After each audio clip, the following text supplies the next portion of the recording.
Salut, je suis Priscilla, la sœur que tu n'as jamais eue.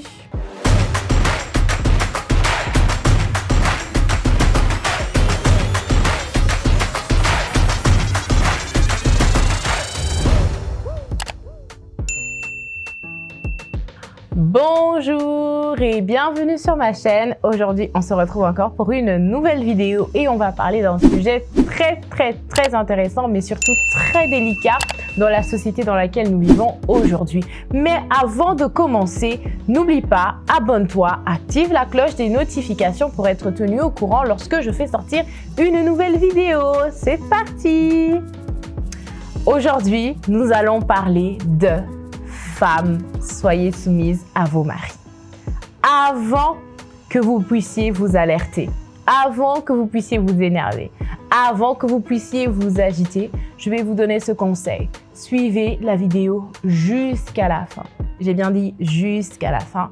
Et à partir seulement du moment où vous aurez suivi la vidéo jusqu'à la fin, vous pourrez laisser un commentaire. Si tu n'as pas terminé la vidéo, ne commente pas parce que je sais que c'est un sujet que beaucoup de femmes n'apprécient pas. Beaucoup de femmes sont dérangées par ce verset-là. Mais aujourd'hui, moi, je viens vous présenter ce verset-là de la façon dont Dieu voit les choses et je pense que ça va énormément changer votre mindset et votre rapport à la soumission. Vous comprendrez beaucoup mieux la volonté de Dieu par rapport à la soumission de la femme face à son mari.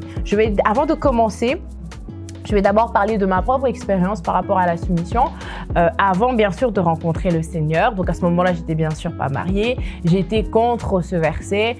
Je ne comprenais pas comment la soumission, comment on pouvait demander à la femme d'être soumise. Mais c'est en très grande partie dû au fait que j'avais une très mauvaise conception de la soumission. Je me suis laissée influencer parce que la société avait défini comme étant la soumission, sans comprendre la volonté de Dieu, sans comprendre la pensée de Dieu. Parce que vous savez quoi? Lorsque vous lisez la Bible, voilà, lorsque vous lisez la parole de Dieu, mais c'est aussi le cas pour n'importe quel autre livre, il faut que vous puissiez comprendre la pensée, l'esprit en fait qui accompagne les Écritures. Alors tu peux lire certaines choses et tu vas comprendre à ta manière, mais il ne s'agit pas de comprendre à ta manière, il ne s'agit pas de comprendre comme la société est en train de nous dire et est en train de nous enseigner, mais il s'agit de comprendre selon la pensée de la personne qui a écrit cette parole-là. On en parle aussi dans le droit, notamment quand on lit les textes de droit, on parle de l'esprit de droit parce qu'il faut comprendre la pensée du législateur. Sinon, tout le monde peut interpréter à tout bout de champ les articles de loi, alors que lorsque le législateur est en train d'écrire une loi, il a une pensée derrière, il a un esprit en fait qui est en train d'accompagner cette écriture. Et donc nous aussi, en tant qu'enfants de Dieu, lorsque nous lisons la Bible, il ne s'agit pas de comprendre selon nous. On doit comprendre la pensée de Dieu. Qu'est-ce que Dieu a voulu dire par rapport à cela? C'est comme ça qu'il y a beaucoup de fausses informations qui circulent par rapport à la soumission. C'est pour ça, moi, je me permets, oui, j'ai l'audace de venir remettre les pendules à l'heure et pour faire comprendre ce qu'est réellement la volonté de Dieu par rapport à la soumission de la femme. Donc voilà l'introduction un peu longue de cette vidéo, mais je vais commencer tout de suite. Donc, premièrement, la parole de Dieu dit dans Éphésiens chapitre 5, verset 22, « Femmes, soyez soumises à vos maris comme au Seigneur. » Ok. Donc, avant de dire ce qu'est la soumission, je vais dire ce que la soumission n'est pas. Parce qu'on a tellement entendu de choses par rapport à la soumission. Premièrement, la soumission, ce n'est pas une relation de force entre un dominant et un dominé. Absolument pas. Même si dans le dictionnaire, vous allez trouver une définition qui est similaire à ça. Dans la Bible, lorsque le Seigneur parle de soumission, il n'est pas en train de parler d'une relation de force entre un dominant et un dominé. Absolument pas. Quand le Seigneur demande à la femme d'être soumise, ça ne veut pas dire qu'elle sera face à un tyran, elle sera face à un homme qui va la faire souffrir et c'est à elle de tout subir et de tout accepter. Ce n'est pas du tout ça la pensée de Dieu. Ensuite, la soumission, ce n'est pas le signe d'une faiblesse. Bien au contraire. Je répète encore, la soumission n'est pas le signe de faiblesse. C'est pas parce que tu es soumise à ton mari que tu es une femme faible. Ce n'est pas parce que tu es soumise à ton mari que tu es une femme qui manque de caractère, qui n'a plus de personnalité, qui est totalement effacée, qui n'a plus d'avis à donner, qui n'a plus d'opinion à donner et qui ne réfléchit plus par elle-même. Ça n'a rien à voir. Et ça encore, c'est une pensée qui est véhiculée dans le monde. Et il y a beaucoup de gens qui pensent que la soumission, c'est ça. Le fait d'être soumise à son mari, c'est ce que ça signifie, alors que pas du tout. Ce n'est pas ça, la soumission selon la volonté de Dieu. Troisièmement, la soumission n'est pas le fait de dire oui à tout à son mari sans faire preuve de discernement. En fait, le fait d'être soumise n'a rien à voir avec le fait de manquer du discernement. Non, tu as le droit de donner ton avis, tu as le droit de ne pas être d'accord par rapport à certaines choses. Ça ne veut pas dire que tu es une femme insoumise, mais tout dépend de la manière dont tu vas gérer ce désaccord-là avec ton mari. C'est là qu'on verra si tu es une femme soumise ou non. Mais le fait d'exprimer son désaccord par rapport à une situation, à un avis que ton mari a, ça n'a rien à voir non plus avec la soumission. Et là encore, c'est une idée reçue. Quatrièmement, la soumission ne fait pas de toi une femme bête. La soumission n'est pas synonyme au manque d'intelligence. Ça n'a rien à voir. Bien au contraire, une femme soumise, c'est une femme très intelligente. Une femme soumise, c'est une femme qui est très sage. Une femme soumise, c'est une femme qui est vertueuse. Et là, maintenant, je vais vous expliquer ce qu'est réellement la soumission et je vais vous donner vraiment des versets bibliques pour vous faire comprendre la volonté de Dieu, la pensée de Dieu derrière ce verset Éphésiens chapitre 5, verset 22. Maintenant, j'ai essayé de déconstruire tout ce qu'on vous a dit au sujet de la soumission durant peut-être toute votre vie pour que maintenant vous puissiez comprendre ce qu'est réellement la soumission selon la volonté de Dieu. Donc, premièrement, qu'est-ce que la soumission? Je vais dire premièrement que la soumission, c'est d'abord une vertu. Oui, ça peut choquer certaines. La soumission est une vertu. Vous savez, si Dieu est en train d'encourager un caractère à adopter, ok, ça veut dire que cette chose-là est bonne. Pour vous mettre dans le contexte, le mariage est la première institution que Dieu a créée lorsqu'il a créé l'homme et la femme. J'ai bien dit institution. Quand l'homme et la femme ont été créés, l'État n'existait pas, les banques n'existaient pas. Donc tout ce qui est, toutes les institutions étatiques, les institutions financières, tout ça, ça n'existait pas. Mais le mariage, c'est une institution qui a été créée par Dieu.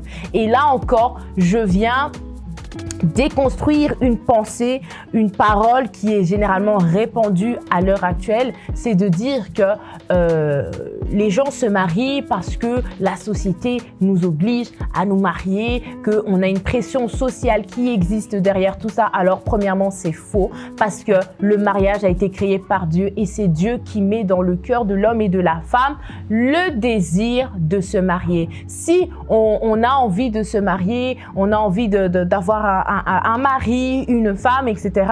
C'est parce que c'est le Seigneur qui dépose ça en nous. Et si ce que vous dites était vrai, ça veut dire que Adam et Ève, au commencement, ils auraient dû être influencés par la société, mais la société, entre guillemets, n'existait pas encore parce qu'ils étaient les premiers à être là. Donc, en soi, ils n'ont pas été influencés par une culture, ils n'ont pas été influencés par une façon de penser. Ils ont été influencés par la pensée de Dieu, par la volonté de Dieu. Et c'est Dieu qui dépose en nous ce désir-là de pouvoir construire. Alors, c'est vrai qu'à l'heure actuelle, on est influencé par ce qu'on voit à gauche, à droite. Mais au commencement, au départ, c'est quelque chose qui est déjà en nous parce que c'est une pensée que Dieu a mis en nous, lui qui est l'instituteur, ok, du mariage. Alors, vu que Dieu est l'instituteur du mariage, vous serez d'accord avec moi que il est le premier, la première personne à qui nous devons nous confier pour pouvoir comprendre cette institution, n'est-ce pas? Lorsqu'on ne comprend pas quelque chose par rapport au domaine financier, on est d'accord qu'on va se tourner vers les institutions financières pour qu'elles puissent répondre à nos questions, n'est-ce pas?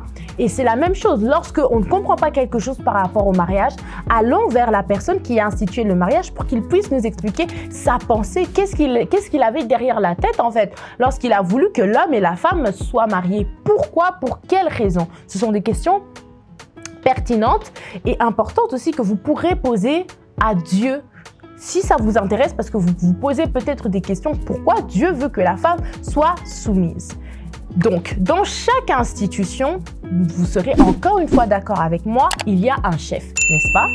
Que ce soit dans l'État, donc le président de la République, et dans chaque institution dans l'État, il y a des représentants, il y a des chefs. Vous serez d'accord avec moi. Dans n'importe quel domaine, même dans vos classes, vous avez eu des délégués de classe, vous avez eu des chefs de classe.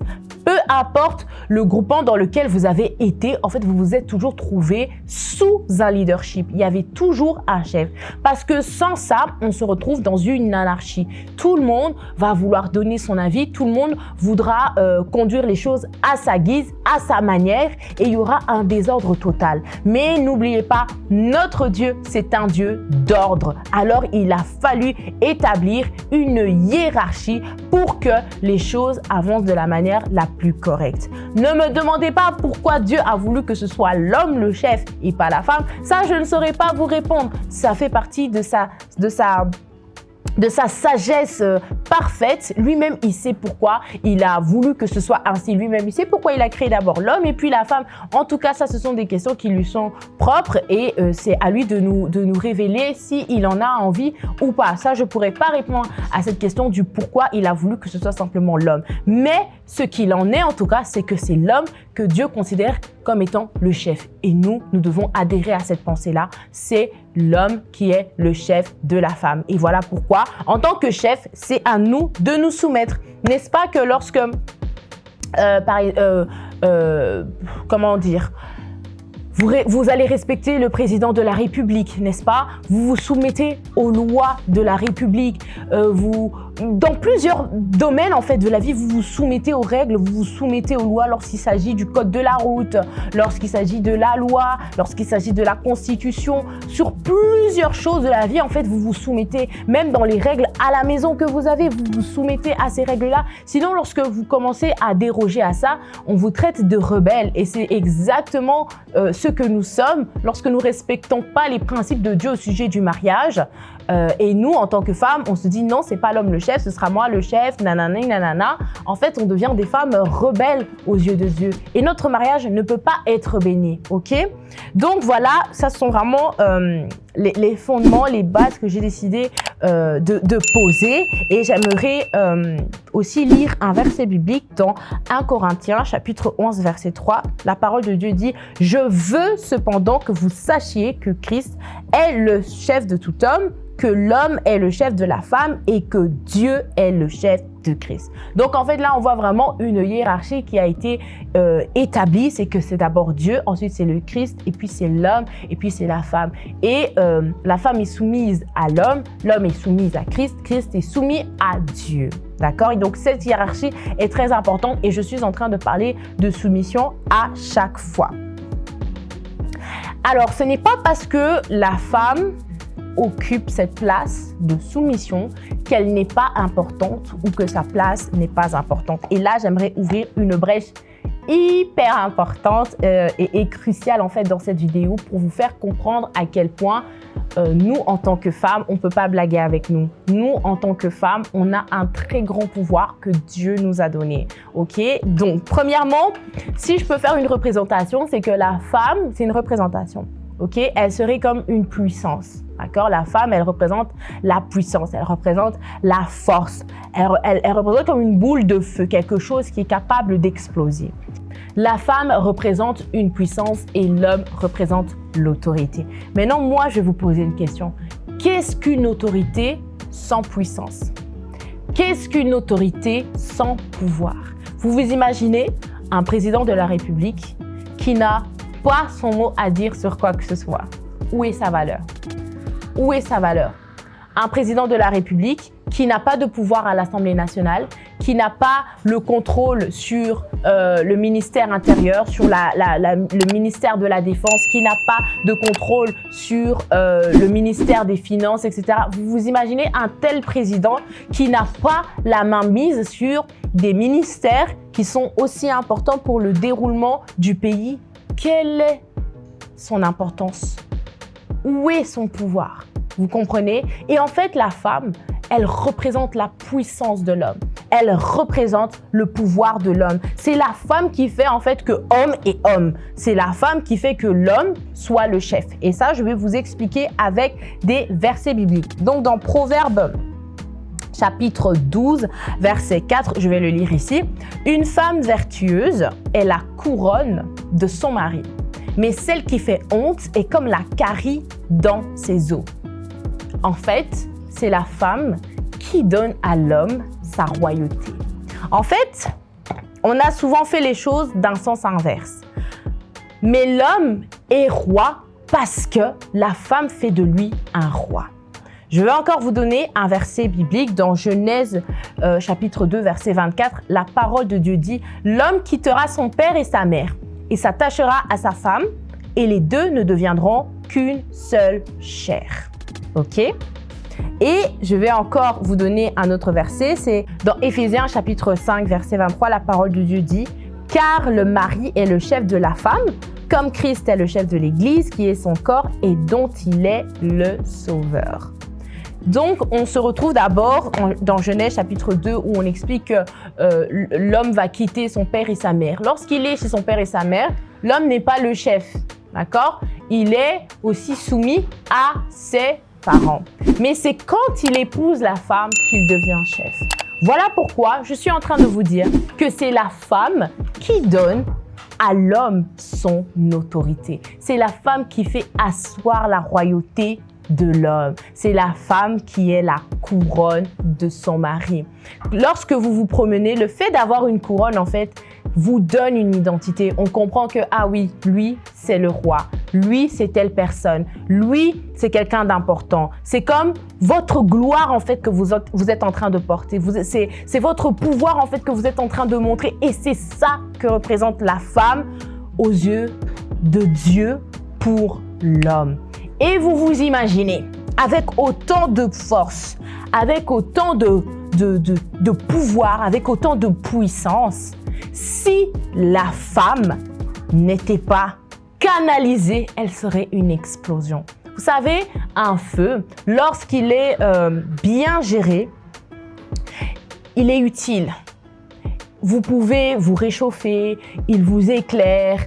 Voilà, vous pouvez vous être tout autour de ce feu-là, vous pouvez préparer, vous pouvez réchauffer des choses, etc. Mais une fois que ce feu n'est plus maîtrisé, ça crée un incendie et ça détruit les choses. Et c'est exactement pareil avec la femme. Une femme a besoin d'être cadrée.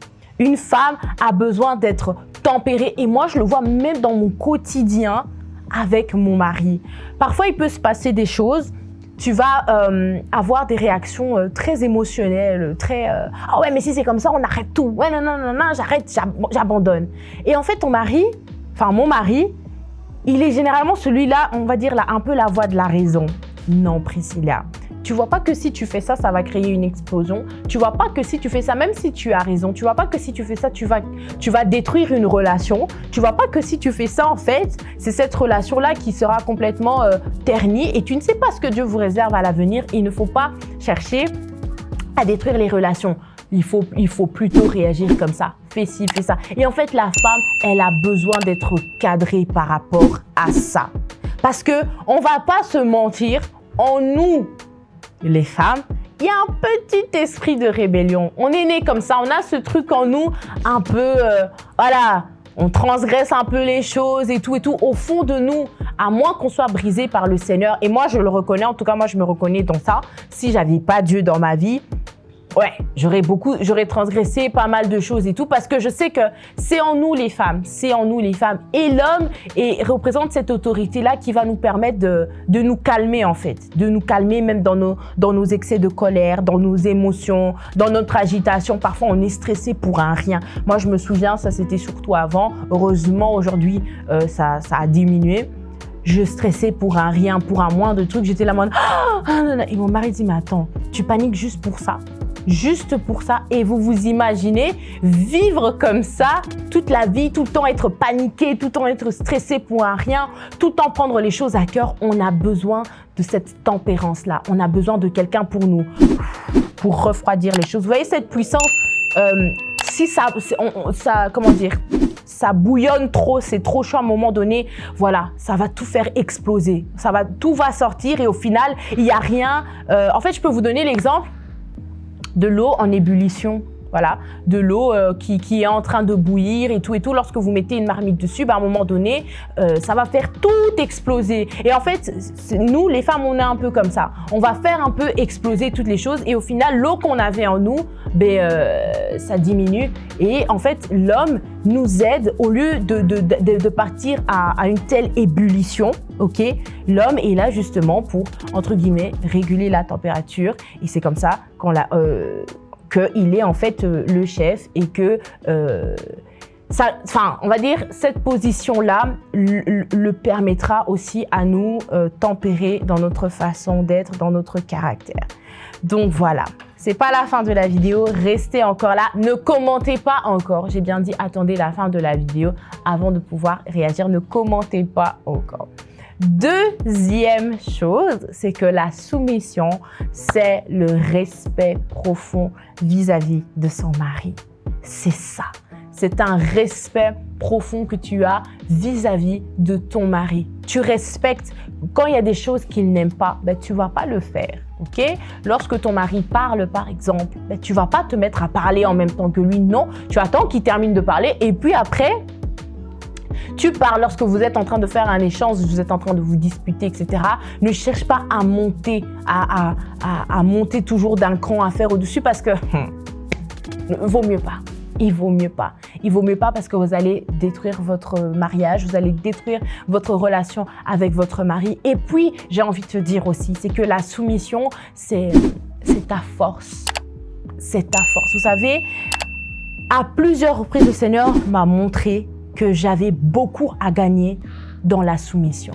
Et lorsque tu es soumise à ton mari, même ton mari, même s'il avait tendance à trop monter sur ses chevaux, tu vas voir que ça va aussi le rabaisser. Ça va aussi le calmer. Il va se dire, ah ouais, pourquoi moi je suis en train de monter alors que ma femme, elle est simplement calme en fait.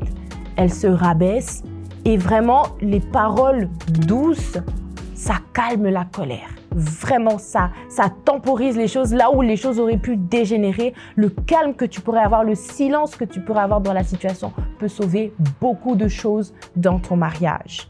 Donc voilà un peu ce que Dieu veut dire dans la soumission. Troisième chose, n'oublions pas aussi que juste avant Éphésiens chapitre 5 verset 22, la parole de Dieu dit dans Éphésiens chapitre 5 verset 20, et ça c'est un conseil que notre pasteur nous avait donné avant d'être mariés, c'est que Dieu dit, et là je vais lire 20-21 pour que vous puissiez bien comprendre, hein.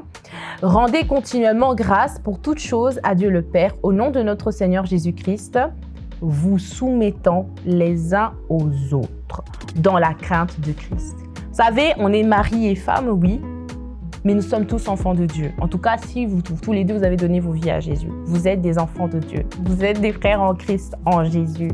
Et dans la parole de Dieu, on nous demande de nous soumettre les uns aux autres. Et ça, c'était un conseil que notre pasteur nous avait donné.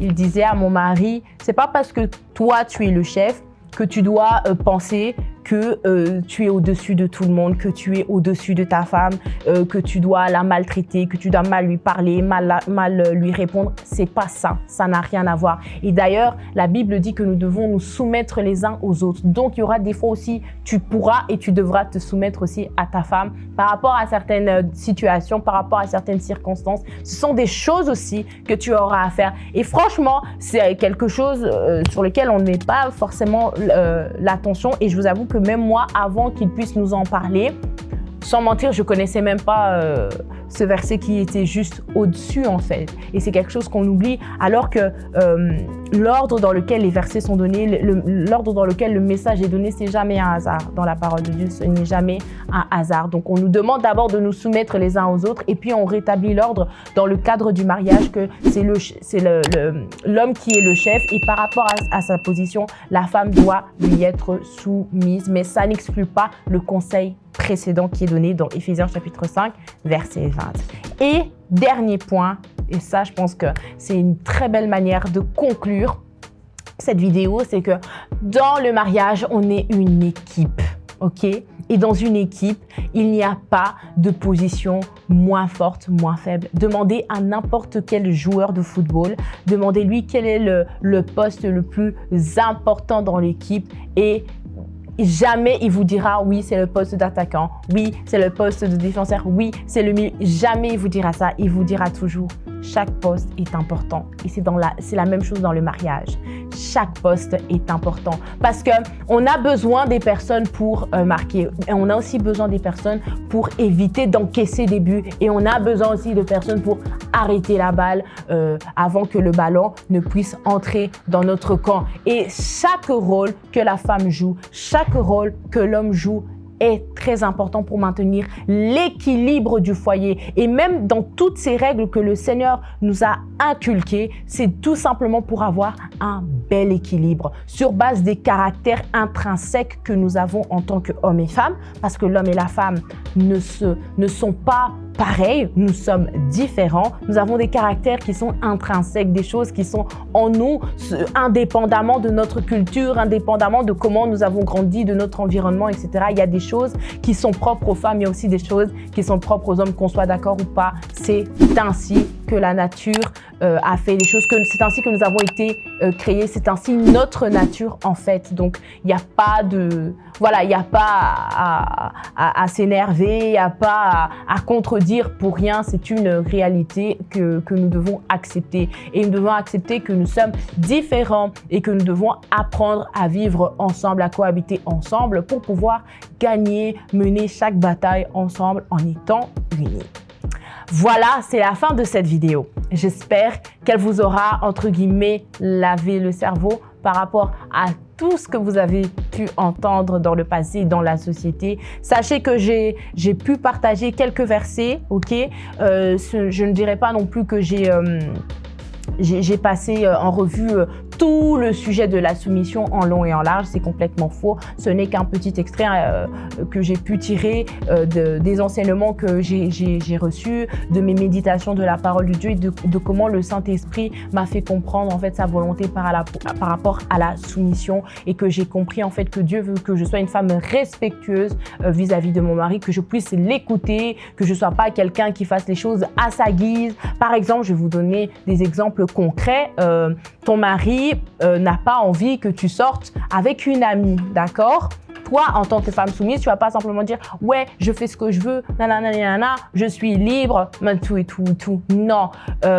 Si tu comprends pas pourquoi ton mari ne veut pas que tu sortes avec tel ami, demande-lui « bon, ok, tu veux pas que je sorte ? Pourquoi ? Peut-être qu'il va te dire j'aime pas en fait cette fille, je trouve qu'elle est de mauvaise influence sur toi, ou j'ai juste envie de passer du temps avec toi, ou j'ai envie en fait que tu sois avec moi. En fait, nous les femmes, il faut pas toujours prendre les choses pour du machisme. Il faut pas toujours interpréter les choses comme étant ah oui, il veut pas mon ascension, il veut pas que je puisse évoluer. Non, parfois ce n'est pas ça. Et il faut parfois comprendre en fait la démarche des hommes, ce qui veut dire en fait derrière chaque phrase. Ça va aussi vous aider. Ok, faut pas toujours tout prendre pour du machisme. Parfois, ça n'a rien à voir. Parfois, votre mari, en fait, il a juste envie de vous protéger d'un danger. En tout cas, c'est la fin de cette vidéo. Que Dieu vous bénisse. On se retrouve la semaine prochaine. Même endroit, même heure. Bisous, bye bye.